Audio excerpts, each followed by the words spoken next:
گل plaza کے عقبی سمت میں موجود ہوں. آپ دیکھ سکتے ہیں میرے پیچھے جب یہ اس عمارت کا پہلا حصہ گرا، ایک فائر فائٹر اپنی جان جوکھم میں ڈال کر اس عمارت کی آگ بجھانے کی کوشش کر رہا تھا اور اچانک وہ ملبہ نیچے گرا اور وہ فائر فائٹر نے جام شہادت نوش کیا. یہاں ریسکیو کے عملے نے خاصی کوشش کی، کرین کا استعمال کیا اور ایک مشین اور بھی استعمال کی. اور پھر پہلے چونکہ اس بات کا خدشہ تھا کہ برابر میں جو بلڈنگ کا کچھ حصہ ہے وہ مزید گر سکتا ہے، لیکن اس دوران وہ کامیاب ہوئے اور ملبہ ہٹا کر اس فائر فائٹر کی لاش کو نکال لیا گیا.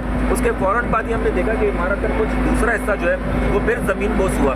رات 10:30 بجے لگنے والی آگ کے شعلے اب بھی آپ دیکھ سکتے ہیں کہ بھڑک رہے ہیں. اس عمارت کا جو کنارے کا حصہ ہے وہ ابھی باقی ہے، لیکن اس کے باوجود آپ دیکھ سکتے ہیں کہ اس میں آگ کی کس قدر شدت ہے.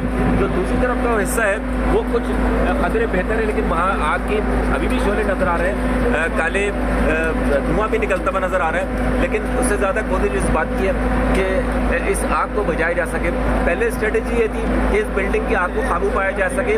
جب ہی بلڈنگ میں داخل ہوں گے اس کے بعد اس کی تلاشی لیں گے اور اس امکانات کے خدشات کا جانچ کی جائے گی. جو ایسوسیشن کے نمائندوں یا پھر تاجروں نے کہا تھا کہ ہمارے کچھ لوگ مسنگ ہیں، ان کا خدشہ تھا کہ وہ اندر موجود ہے، لیکن اس بات کی حتمی تصدیق اسی صورت ممکن تھی جب ریسکیو کا عملہ اندر جاتا.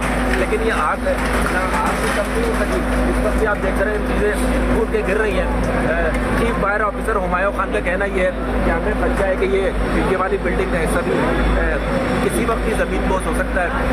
امدادی کارروائیاں جاری ہیں، لیکن اب یہ ممکن نہیں ہے کہ اس بلڈنگ کے اندر جایا جا سکے. یہ بلڈنگ کس قدر مفروش ہو چکی ہے، اب ممکن نہیں ہے اب. لیکن اب ایک نئی اسٹریٹجی کے ساتھ میدان میں اب اترنا ہوگا، کیونکہ اب بلڈنگ کے اندر داخل ہونے کا معاملہ نہیں ہے بلکہ اس ملبے کا معاملہ ہے.